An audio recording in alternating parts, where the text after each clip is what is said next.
Jusqu'à 9h, Good Morning Business. Le bilan des Jeux Olympiques pour les entreprises qui ont participé à l'aventure et qui sont responsables de ce véritable succès.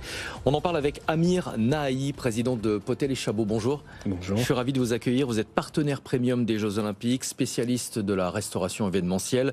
Vous avez servi un peu plus de 120 000 repas à l'occasion des JO. On va en parler dans un instant. Mais d'abord votre sentiment sur cet événement.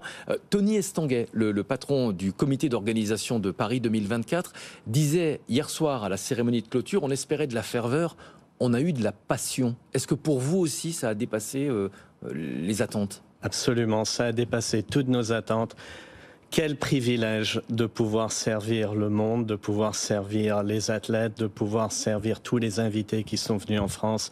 Et vraiment, c'est un énorme honneur pour nous, pour les 650 collaborateurs de Potel & Chabot et de Sinclair d'avoir pu faire ça pendant les JO. L'occasion de démontrer un savoir-faire. Comment est-ce que vous allez pouvoir maintenant surfer sur ce succès ? Écoutez, deux manières. La première, c'est en interne. Comme je vous ai dit, nos collaborateurs ont vraiment été ravis. On surfe une vague d'énergie interne, une vague de fierté interne. Donc ça, faut capitaliser dessus. Une des leçons qu'on a appris des JO, c'est vraiment d'entreprendre des projets difficiles. Et maintenant, il y a plein d'énergie, plein de volonté pour capitaliser sur les JO.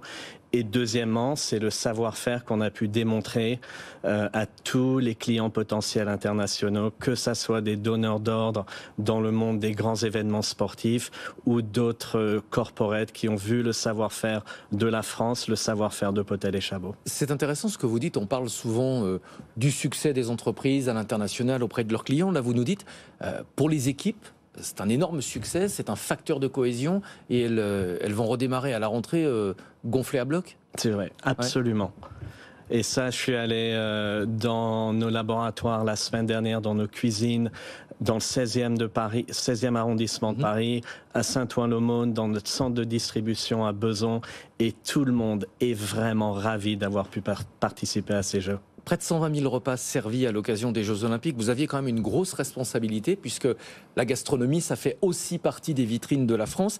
Ça veut dire quoi ? Vous n'aviez vraiment pas droit à l'erreur ? Vraiment pas. 120 000 repas, 5 000 le soir de la cérémonie d'ouverture, dont tous les chefs d'État. Et donc notre grande peur, c'était d'empoisonner un des chefs d'État. La sécurité alimentaire, c'était votre principale préoccupation ? Sécurité alimentaire, bien sûr, c'est la préoccupation de base et après c'est l'expérience, le goût, la scénographie, l'expérience qu'ont tous les clients et 5000 repas, cérémonie d'ouverture sous la pluie, c'était un sacré challenge. J'imagine. Quel a été votre principal défi ? C'était vraiment la cérémonie d'ouverture, je dirais. Ouais. C'était tous les préparatifs et après la cérémonie d'ouverture qui était extrêmement difficile. Parce que imaginez-vous, on faisait le Trocadéro, Pont de l'Alma, Pont de la Concorde, d'autres endroits, mais vraiment exposés à la pluie. Donc les cuisines étaient sous la pluie, les collaborateurs étaient sous la pluie et c'était un vrai défi. Comment est-ce que vous vous êtes adapté au goût de la clientèle internationale ? Est-ce qu'on peut à la fois être la vitrine gastronomique de la France et s'assurer que ça plaise quand même au plus grand nombre ? Je veux dire, on ne va pas servir des cuisses de grenouille à tout le monde, quoi. C'est vrai. Écoutez, on a essayé de faire les deux. Oui. Donc, on a fait un long travail avant et on a adapté les choses pour une clientèle internationale. On avait un équilibre de français et international. International, qu'est-ce que ça veut dire ? C'est souvent des portions qui sont un peu plus grandes et des items qui viennent de cuisine internationale. Il y avait des wraps, des burgers américains, il y avait de la cuisine asiatique. Donc on a vraiment essayé de tout mettre en avant, notre savoir-faire dans la gastronomie française, mais aussi tout ce qu'on fait à l'international. Et Potel & Chabot a beaucoup d'expérience à l'international aussi. Les hospitalités, on en a parlé, c'était la première fois qu'on organisait des hospitalités pour les Jeux Olympiques. Le succès est un petit peu moins prononcé que ce qu'on espérait. Pour quelle raison, à votre avis ? Parce que c'était la première fois ? Écoutez, nous, on était ravis des JO, vraiment, et on a trouvé que les hospitalités, d'un point de vue qualitatif, étaient vraiment, vraiment bien. Les clients ont adoré. Après, c'est vrai que dans certains cas, je trouve que les packages étaient peut-être un peu chers, ouais. Et donc on a découragé une certaine partie de la population à venir. Mais franchement, c'était un grand succès, et pour nous, ça a dépassé les attentes. J'aimerais qu'on parle un peu de votre entreprise, Potel & Chabot, repris l'an dernier par le groupe Accor. Comment se porte aujourd'hui l'entreprise ?